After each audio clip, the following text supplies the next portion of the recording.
back to Family Feud. Kanina, nanalo ng 100,000 pesos ang Singsations at target ng Singsations ay makapag-uwi ng total cash prize of 200,000. At syempre, panalo rin po ng 20,000 ang napili niya ng charity. Ano ba napili niya? GMA Kapuso Foundation. There you go. Okay. Si Jessica ay nasa waiting area, so it's time for Fast Money. Give me 20 seconds on the clock. On a scale of 1 to 10, 10 being the highest, gaano ka kabilis mabudol ng online scammer? Go. 7. Saang establishment mababasa ang sign na pets are not allowed? Restaurants. Karaniwang ibinibenta ng live sellers sa social media. Damit. Hayop na dapat mag-diet. Pig. Ulam na umaabot ang amoy sa kapitbahay. Adobo. Let's go. On a scale of 1 to 10, gaano ka kabilis mabudol ng online scammer? Sabi mo, 7. Nangyari na ba sa yun? Hindi pa.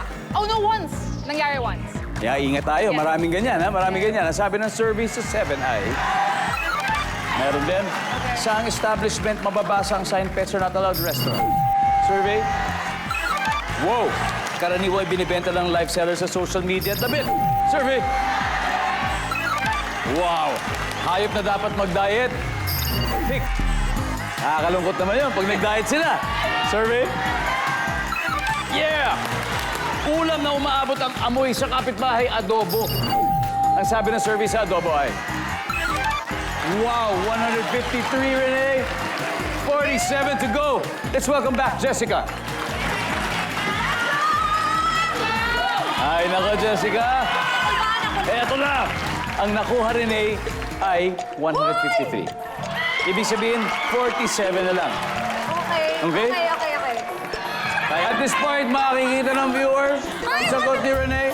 Give me 25 seconds on the clock. Hold hands. On a scale of 1 to 10, 10 being the highest, gaano ka kabilis mabudol ng online scammer? Go. 8. Saang establishment mababasa ang sign na no pets allowed here? Mall.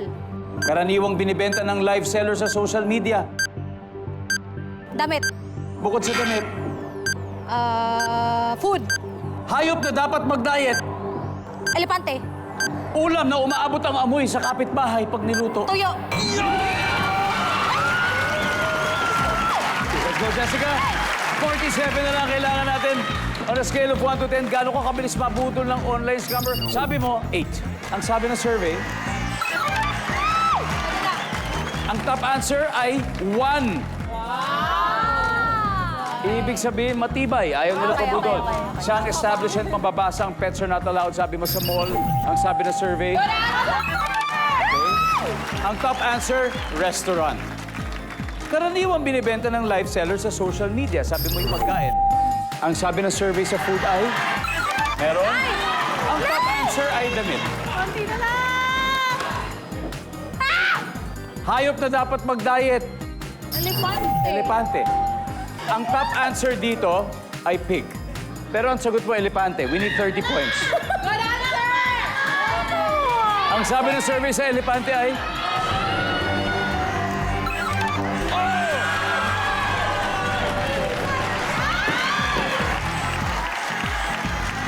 5 points! 5 points! Ito, ulam na umaabot ang amoy sa kapitbahay. Sa Cebu, maraming danggit. Gusto ko ng danggit! Ang sabi ng survey sa tuyo ay... Top answer! Woo! Top answer!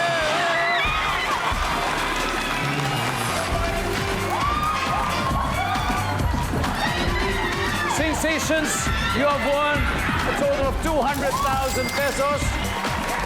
Dali. Anyway, thank you again and congratulations. Napakahusay po ng ating mga manlalaro ngayon.